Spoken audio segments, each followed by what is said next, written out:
Welcome friends. Topic of today's video is pterygopalatine fossa. The pterygopalatine fossa is a pyramidal or triangular space which is located just below the apex of the orbit. So let us understand this concept by drawing a diagram. So let us consider this as the orbit in which I is present. This is the apex of the orbit. Just below the apex of the orbit here lies the pterygopalatine fossa, which is a pyramidal shaped space or a fossa. Okay? Entirely the pterygopalatine fossa is related to the supromedial part of the posterior surface of the maxilla bone. So let us see how the pterygopalatine fossa is related to the supromedial part of the posterior surface of maxilla bone. This is the maxilla bone. This is the posterior surface of the maxilla. This is the lateral surface of the maxilla. The pterygopalatine fossa is present on the supromedial part of the posterior surface of maxilla. So let us draw the pterygopalatine fossa here. So this is the pterygopalatine fossa which is present on the supromedial part of the posterior surface of the maxilla.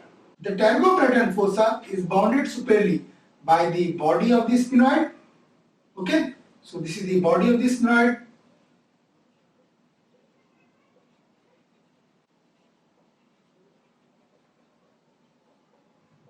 Okay, this is the part of the anterior canal fossa. This is the part of the middle canal fossa. Okay, the pterygopalatine fossa is bounded posteriorly by the root of the pterygoid process, from which the lateral and the medial pterygoid plate emerge. So this is the root of the pterygoid process, from which two pterygoid plates, lateral and the medial pterygoid plates, arises. So this was the root of the pterygoid process.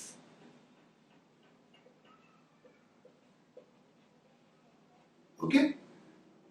Also the anterior surface of the greater wing of the sphenoid, which is present here, which is coming from the body of the sphenoid, also contributes to the posterior boundary of the pterygopalatine fossa. The medial wall of the pterygopalatine fossa, which is present deep to this pterygopalatine fossa, is formed by the perpendicular plate of the palatine bone. So let us see by a diagram how the perpendicular plate of palatine bone is forming the medial wall.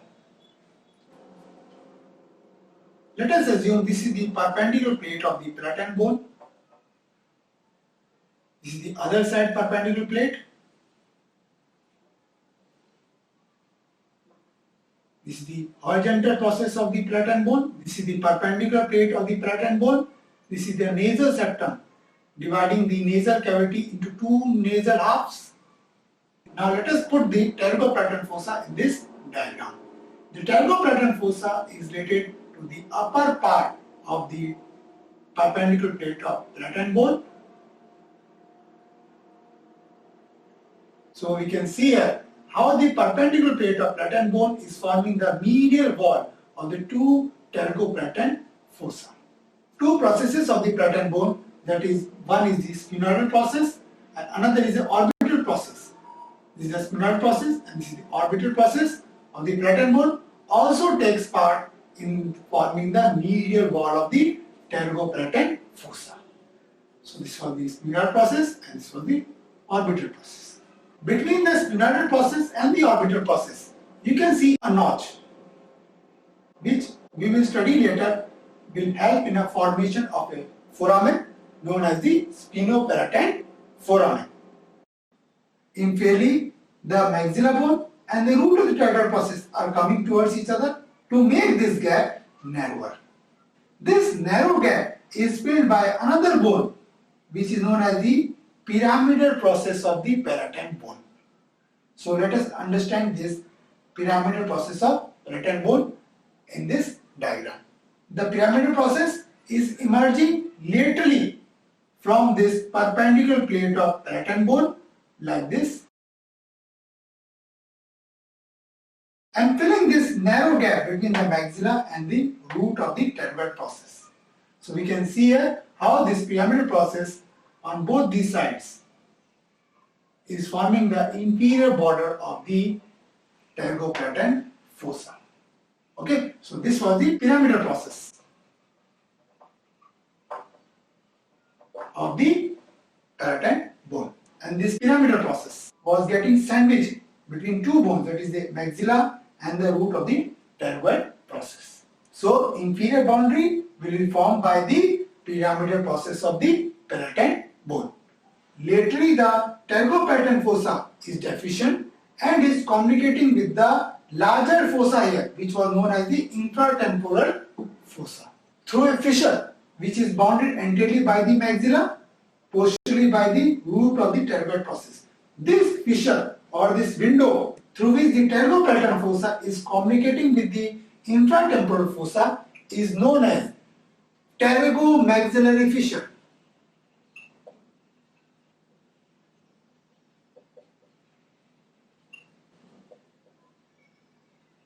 Okay, so the pterygomaxillary fissure is the window through which the deeper pterygoplatean fossa is communicating outside with the infratemporal fossa. Now we will study the relations of the pterygoplatean fossa. The pterygoplatean fossa is related anterosuperiorly with the orbital cavity, superiorly with the medial canal fossa, inferiorly with the oral cavity, posteriorly with the nasopharynx, and medially with the nasal cavity.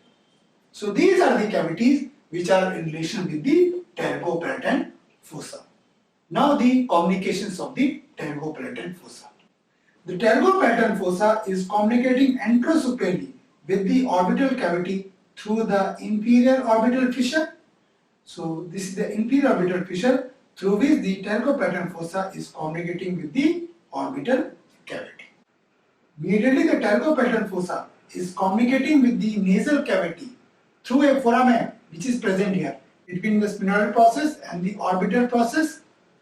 So this is the foramen which is bounded inferiorly by the notch present between the orbital process and the sphenoidal process, and it is bounded superiorly by the body of the sphenoid. So if we put this sphenoplatean foramen in this diagram, this is the sphenoidal process, this is the orbital process, and this was the notch between these two processes, and the sphenoplatean foramen is present here.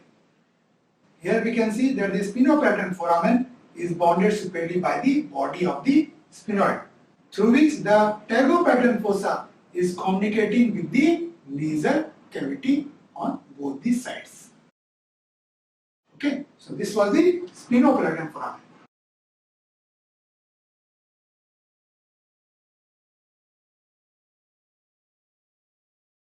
Okay, which was present on the upper part of the medial wall of the pterygoplatean fossa. Inferiorly, the pterygoplatean fossa is communicating with the oral cavity through a canal which is present between the pyramidal process and the maxilla bone. This canal is known as the greater palatine canal,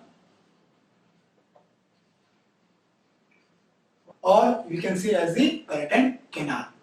There are some small canals which are also emerging from these greater palatine canal. These small canals are known as lesser palatine canal. So through these canals, the pterygoplatean fossa is communicating inferiorly with the oral cavity. Now the posterior communication. Let us extend this body of the sphenoid posteriorly. If we extend the body of the sphenoid posteriorly, there is a foramen here present, which is basically a lacerated foramen. This lacerated foramen is known as foramen lacerum. Okay, which is basically a fissure present between different bones. This foramen lacerum was opening into the middle canal fossa. There is another foramen present here which is opening into the middle canal fossa. This foramen is known as foramen rotundum.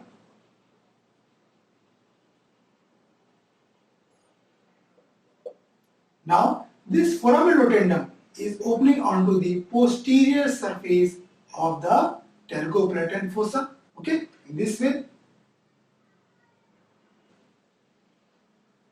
Okay. Also, there is a canal which is running from the upper part of the foramen lacerum, going entirely to open into the posterior surface of the pterygopalatine fossa. This canal is known as pterygoid canal. Pterygoid canal. Okay. There is another canal which is also opening onto the posterior surface of the pterygopalatine fossa, and this canal is known as the palatovaginal canal.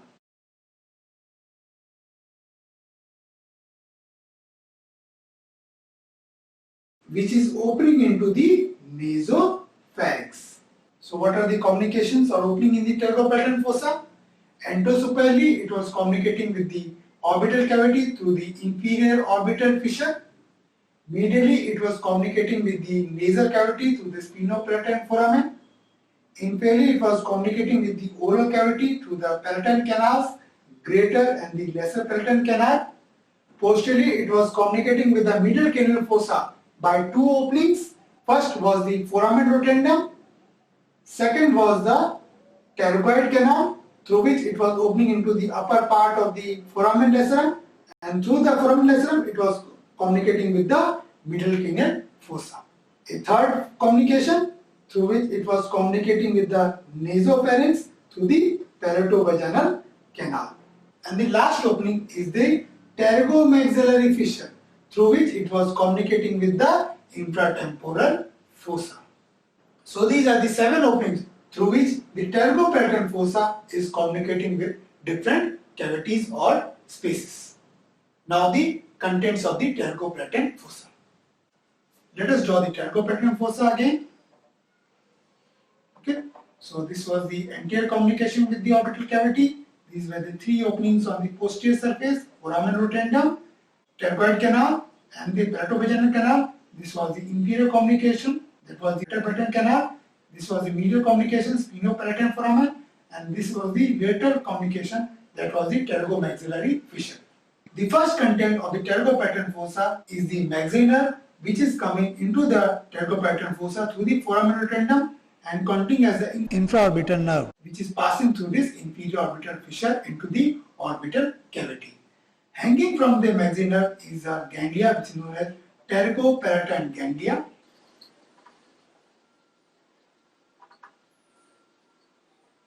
Arising from this ganglia are various communications of this ganglia.